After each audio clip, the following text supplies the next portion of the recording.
Chapter 44 The Chart.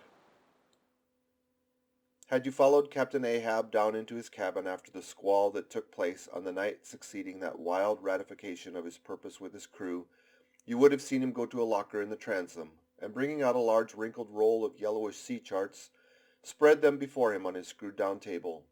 Then, seating himself before it, you would have seen him intently study the various lines and shadings which there met his eye,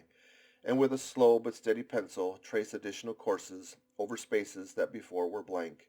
At intervals he would refer to piles of old logbooks beside him, wherein were set down the seasons and places in which, on various former voyages of various ships, sperm whales had been captured or seen. While thus employed, the heavy pewter lamp suspended in the chains over his head continually rocked with the motion of the ship, and forever threw shifting gleams and shadows of lines upon his wrinkled brow,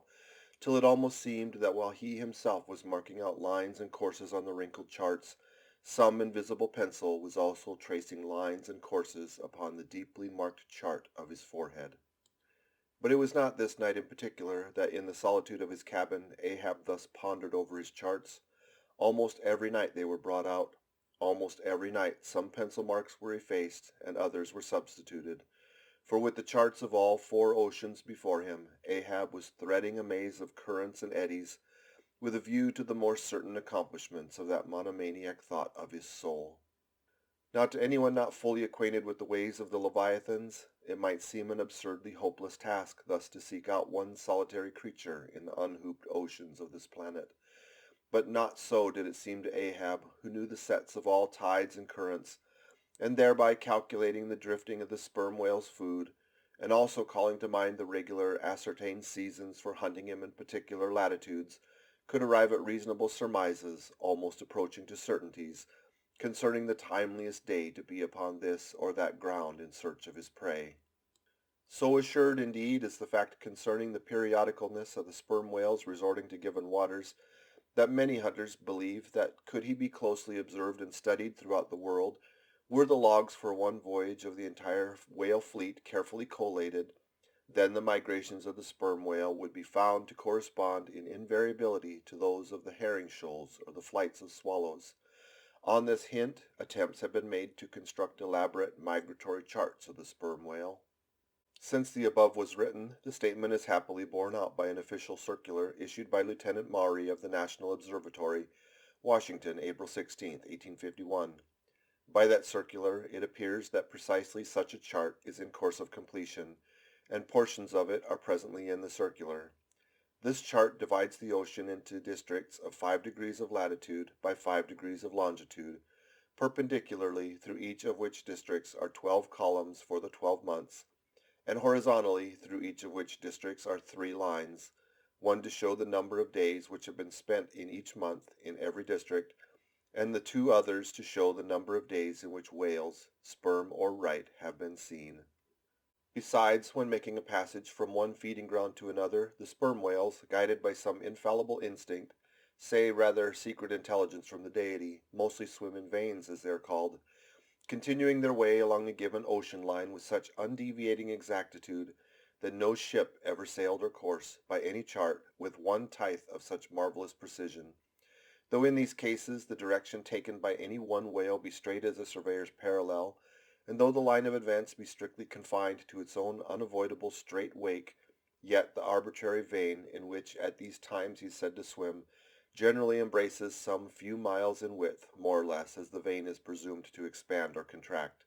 but never exceeds the visual sweep from the whale ship's mastheads when circumspectly gliding along this magic zone. The sum is, that at particular seasons, within that breadth and along that path, migrating whales may with great confidence be looked for.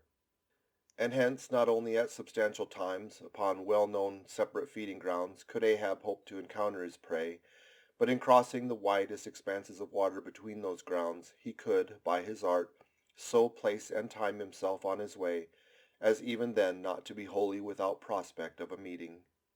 There was a circumstance which at first sight seemed to entangle his delirious but still methodical scheme, but not so in the reality perhaps. Though the gregarious sperm whales have their regular seasons for particular grounds, Yet in general you cannot conclude that the herds which haunted such and such a latitude or longitude this year, say,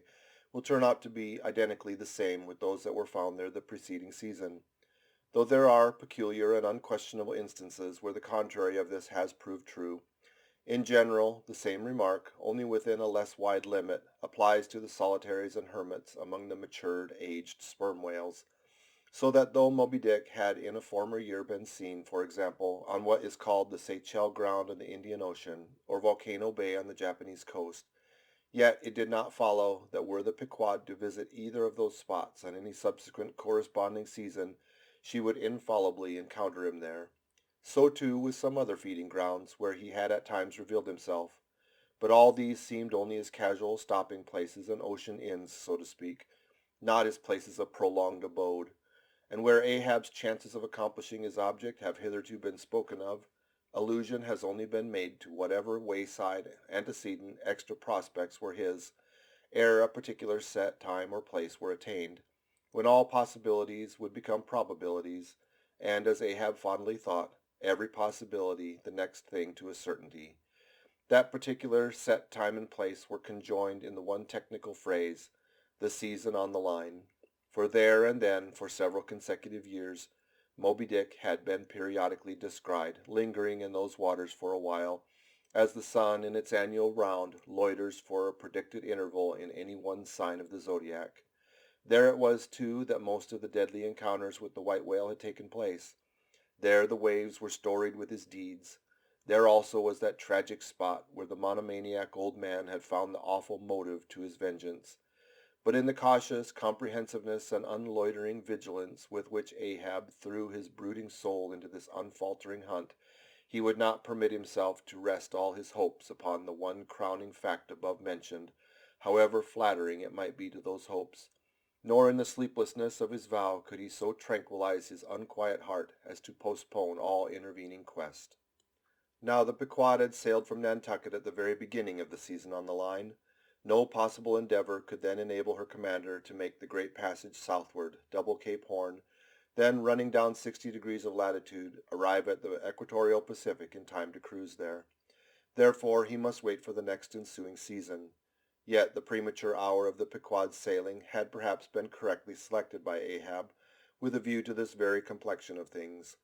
because an interval of 365 days and nights was before him, an interval which, instead of impatiently enduring ashore, he would spend in a miscellaneous hunt. If by chance the white whale, spending his vacation in seas far remote from his periodical feeding grounds, should turn up his wrinkled brow off the Persian coast, or in the Bengal Bay or China seas, or in any waters haunted by his race,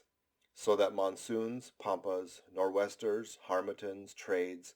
any wind but the levanter and simoon might blow Moby Dick into the devious zigzag world circle of the Pequod's circumnavigating wake. But granting all this, yet regarded discreetly and coolly, seems it not but a mad idea this, that in the broad boundless ocean one solitary whale, even if encountered, should be thought capable of individual recognition from his hunter, even as a white-bearded mufti in the thronged thoroughfares of Constantinople? Yes, for this peculiar snow-white brow of Moby Dick and his snow-white hump could not but be unmistakable. And have I not tallied the whale, Ahab would mutter to himself, as after poring over his charts till long after midnight he would throw himself back in reveries, tallied him, and shall he escape? His broad fins are bored and scalloped out like a lost sheep's ear. And here his mad mind would run on in a breathless race, till a weariness and faintness of pondering came over him, and in the open air of the deck he would seek to recover his strength. Ah, God, what trances of torments does that man endure who is consumed with one unachieved revengeful desire! He sleeps with clenched hands and wakes with his own bloody nails in his palms. Often, when forced from his hammock by exhausting and intolerably vivid dreams of the night,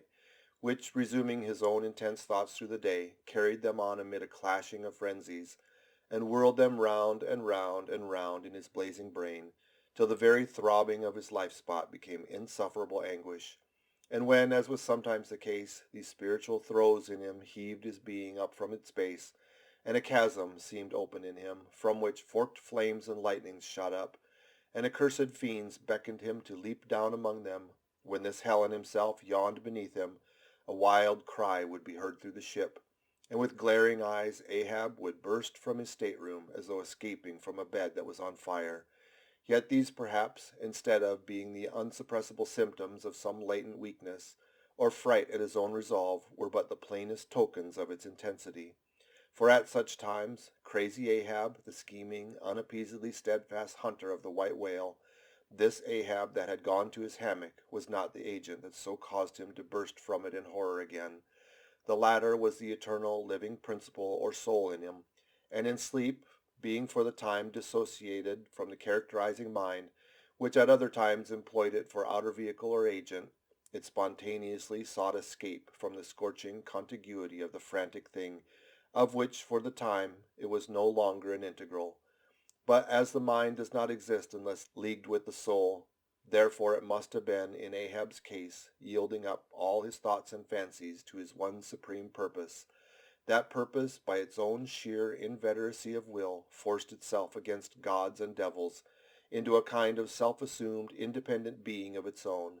nay, could grimly live and burn while the common vitality to which it was conjoined fled horror-stricken from the unbidden and unfathered birth. Therefore the tormented spirit that glared out of bodily eyes, when what seemed Ahab rushed from his room, there was for the time but a vacated thing, a formless, somnambulistic being, a ray of living light to be sure, but without an object to color, and therefore a blankness in itself. God help thee, old man, thy thoughts have created a creature in thee, and he whose intense thinking thus makes him a Prometheus, a vulture, feeds upon that heart forever, that vulture the very creature he creates. End of chapter 44.